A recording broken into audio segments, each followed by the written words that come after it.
बाप लेकाने मिळून भावाचा खून का केला? कारण ऐकूनच हादरून जाल. सत्य घटना. अहिल्यानगर जिल्ह्यातील राहुरी तालुक्यात टाकळी मिया नावाचे एक गाव आहे. हा भाग तसा बागायती शेतीचा असल्याने येथील कुटुंबे सदन आहेत. टाकळी मिया या गावामध्ये कवाने कुटुंबाची वस्ती आहे. या वस्तीमध्ये शिवाजी कवाने यांचे कुटुंब होते.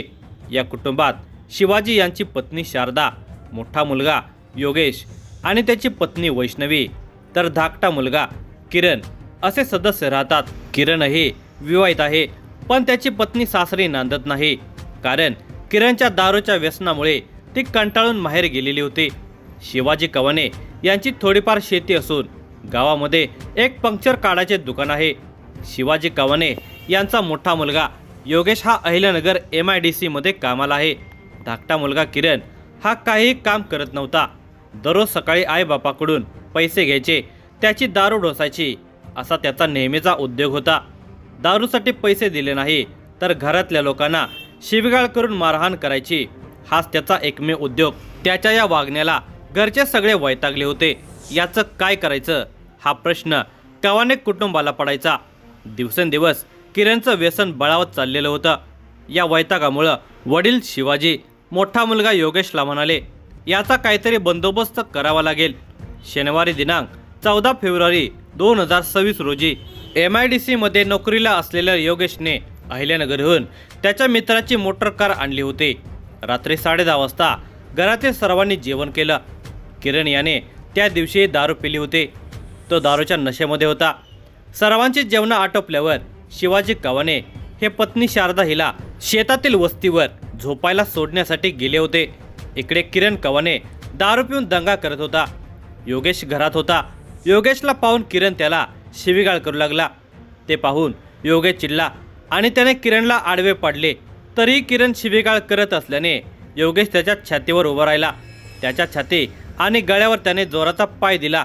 करकचून पाय दिल्याने किरणला जोराची उबळ आली आणि तो जागेवरच गार झाला. त्यावेळी योगेशने त्याचे वडील शिवाजी यांना घरात बोलावून घेतले. किरण मेला असल्याची दोघांनी खात्री केली. आता त्याला जास्त वेळ घरात ठेवले तर शेजाऱ्या पाजाऱ्यांना ही बाब समजेल आणि आपले पितळ उघडे पडेल.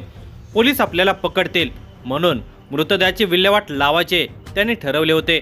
एव्हाना वस्तीवरील सर्वजण झोपेच्या अधीन झाले होते.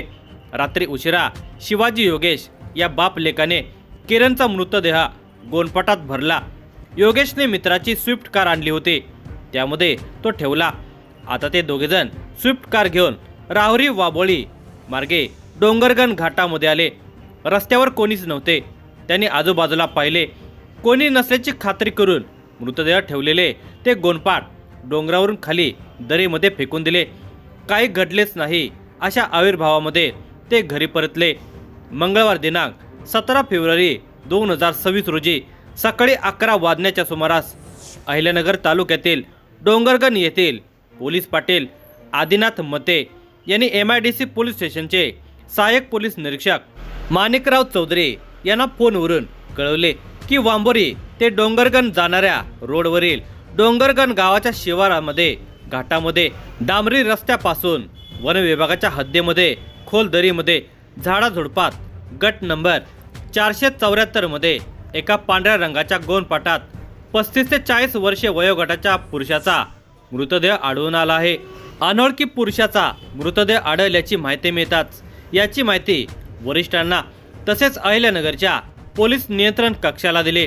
डोंगरगणच्या घाटामध्ये निर्जन स्थळी मृतदेहाची विल्हेवाट लावण्याच्या उद्देशाने मृतदेह दरीमध्ये टाकून देण्यात आला होता.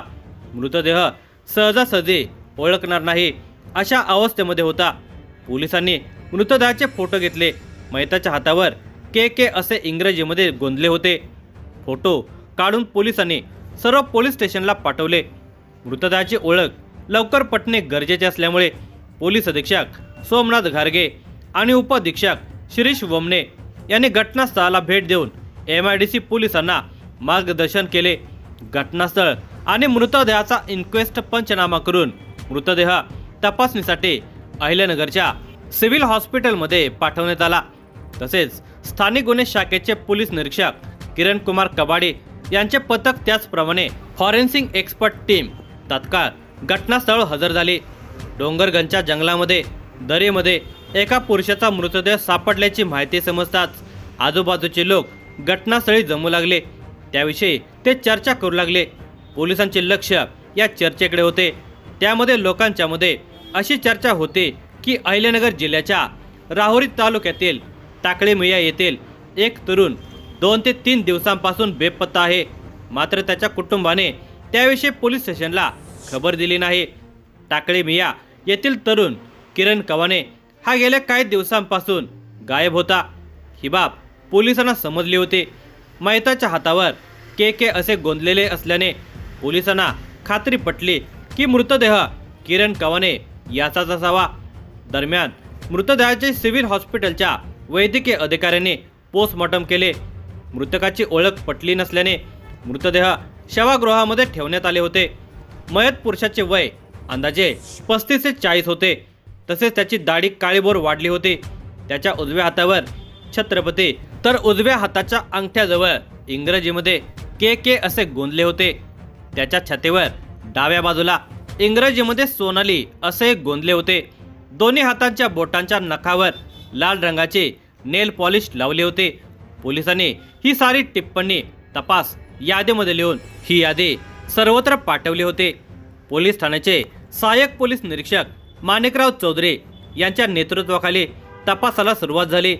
ज्या कुटुंबामध्ये किरण कवाने राहत होता त्या कुटुंबाची पोलिसांनी सखोल चौकशी सुरू केली.